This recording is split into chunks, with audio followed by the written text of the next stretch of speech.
ओम नमो भगवते वासुदेवाय नमः। जय श्री नारायण। इस वीडियो में हम बृहस्पतिवार की व्रत कथा सुनेंगे और जानेंगे कि बृहस्पतिवार की पूजा विधि क्या है और इस व्रत को रखने के क्या लाभ होते हैं। गुरुवार व्रत करने से बृहस्पति देवता प्रसन्न होते हैं। यह व्रत अत्यंत फलदायी है। अग्नि पुराण के अनुसार अनुराधा नक्षत्र युक्त गुरुवार से आरंभ करके व्रत करने से बृहस्पति ग्रह की हर पीड़ा से मुक्ति मिलती है। तो आइए आप सुनते हैं बृहस्पतिवार की व्रत कथा। प्राचीन समय की बात है। एक नगर में एक बड़ा व्यापारी रहा करता था।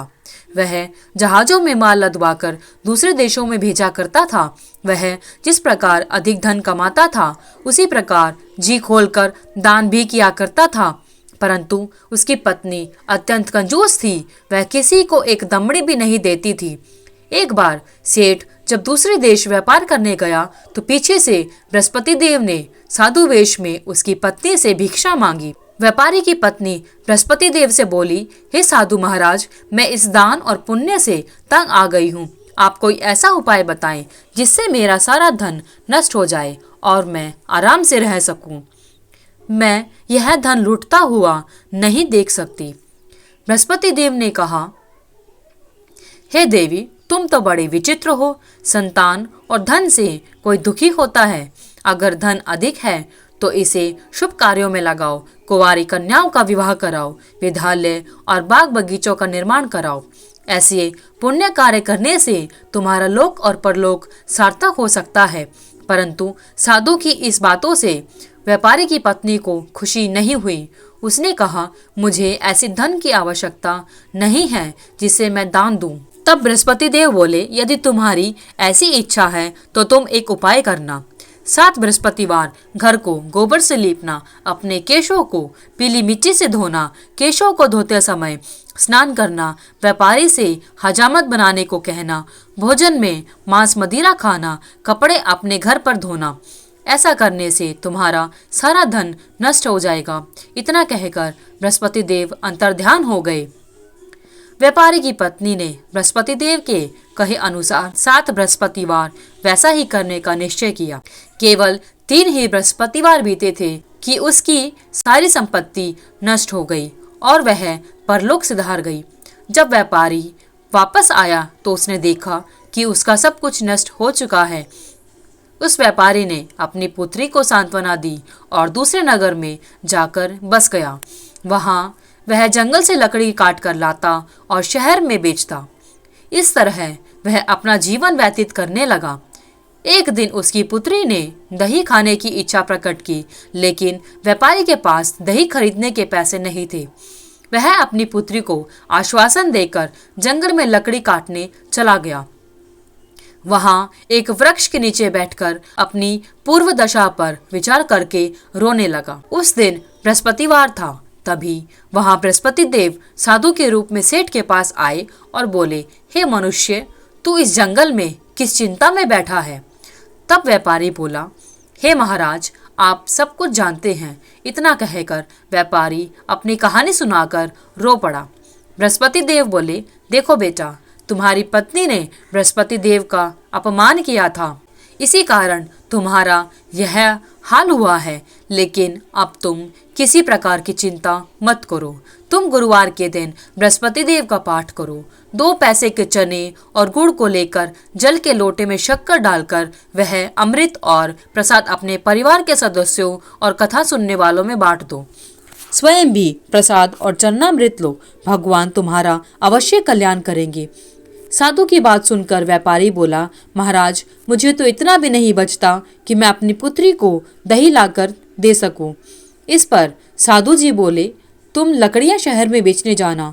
तुम्हें लकड़ियों के दाम पहले से चौगुना मिलेंगे, जिससे तुम्हारे सारे कार्य सिद्ध हो जाएंगे। उसने लकड़ियां काटी और शहर में बेचने के लिए चल पड़ा। उसकी लकड़ियां अच्छे दाम में बिक गई, जिससे उसने अपनी पुत्री के लिए दही लिया और गुरुवार की कथा के लिए चना गुड़ लेकर कथा की और प्रसाद बांटकर स्वयं भी खाया। उसी दिन से उसकी सभी कठिनाइयां दूर होने लगी। परंतु अगले बृहस्पतिवार को वह कथा करना भूल गया। अगले दिन वहां के राजा ने एक बड़े यज्ञ का आयोजन कर पूरे नगर के लोगों को भोज के लिए आमंत्रित किया। राजा की आज्ञा के अनुसार पूरा नगर राजा के महल में भोज करने गया, लेकिन व्यापारी व उसकी पुत्री थोड़ी देर से पहुंचे। अतः उन दोनों को राजा ने महल में ले जाकर भोजन कराया। जब वे दोनों लौटकर आए तब रानी ने देखा कि उसकी खूंटी पर टंगा हुआ हार गायब है। रानी को व्यापारी और उसकी पुत्री पर संदेह हुआ कि उसका हार उन दोनों ने ही चुराया है। राजा की आज्ञा से उन दोनों को कारावास की कोठरी में कैद कर दिया गया। कैद में पड़कर दोनों अत्यंत दुखी हुए। वहां उन्होंने बृहस्पति देवता का स्मरण किया।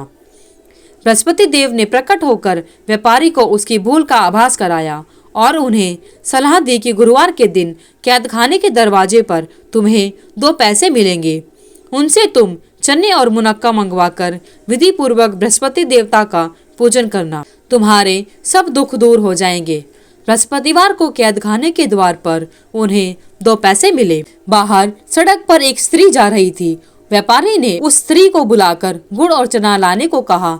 इस पर वह स्त्री बोली, मैं अपनी बहू के लिए गहने लेने जा रही हूँ, मेरे पास समय नहीं है। इतना कहकर वह चली गई। थोड़ी देर बाद वहां से एक और स्त्री निकली।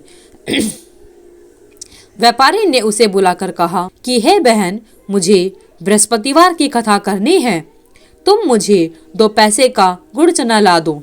बृहस्पति देव का नाम सुनकर वह औरत बोली, भाई मैं तुम्हें अभी गुड़ चना ला कर देती हूँ। मेरा इकलौता पुत्र मर गया है, मैं उसके लिए कफन लेने जा रही थी, लेकिन मैं पहले तुम्हारा काम करूँगी, उसके बाद अपने पुत्र के लिए कफन लाऊंगी।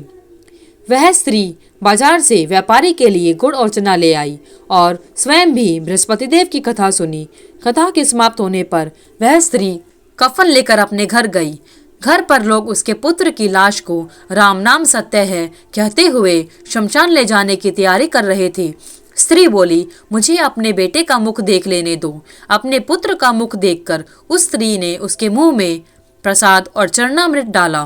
प्रसाद और चरणामृत के प्रभाव से वह जीवित हो गया। पहली स्त्री जिसने बृहस्पति देव का निरादर किया था, वह जब अपने पुत्र के विवाह के लिए पुत्र वधू के लिए गहने लेकर लौटी और जैसे ही उसका पुत्र घोड़ी पर बैठकर निकला, वैसे ही घोड़ी ने ऐसी उछाल मारी कि वह घोड़ी से गिरकर मर गया।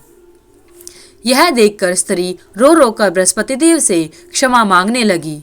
उस स्त्री की याचना से बृहस्पति देव साधु वेश में वहां पहुंचकर कहने लगे, हे देवी, तुम्हें अधिक विलाप करने की आवश्यकता नहीं है। यह बृहस्पति देव का अनादर करने के कारण हुआ है।